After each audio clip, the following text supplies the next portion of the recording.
সবাই গেস করেন তো এটা কোথায় মাছ ধরা হচ্ছে? থাক আর ভাবতে হবে না, আমিই বলে দিব। তো চলেন সম্পূর্ণ ভিডিওটা শুরু করা যাক। আসসালামু আলাইকুম, কী অবস্থা সবার? তোমরা তো সবাই জানো যে আমাদের বাগেরহাটের দুইটা বড় দিঘি, একটা হলো খানজানালি দিঘি আর অন্যটা হলো পচা দিঘি। আর সেই পচা দিঘিতে আজকে মাছ ধরা হচ্ছে। আমি শোনা মাত্রই দেখতে চলে আসলাম।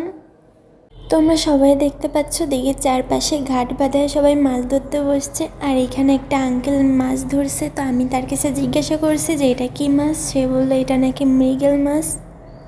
মাছটা দেখে মনে হচ্ছে 3 থেকে 4 কেজি ওজনের হবে। সে যাই হোক, আর যে খাবারটা দিয়ে মাছ ধরা হচ্ছে সেই খাবারটা হচ্ছে এখানে বানানো হচ্ছে।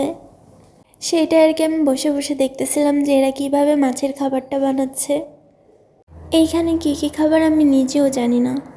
তোমরা তো সবাই জানো যে পচা দিঘিটা কোথায়, তারপর আমি সবাইকে বলে দিই এটা হচ্ছে দশানি থেকে ঢুকেই। আর এইখানে যারা মাছ ধরতে আসছে এরা অনেক দূর দূর থেকে এখানে মাছ ধরতে আসছে। অনেকে মাছ পাইছে আর অনেকে এখনও মাছ পায় নাই। তোমরা কারা কারা এখানে মাছ ধরা দেখতে আসছো বা আসবা আমাকে অবশ্যই সবাই কমেন্ট করে জানাও। আমি তো শোনা মাত্রই সকালবেলাটা চলে আসছি মাছ ধরা দেখতে।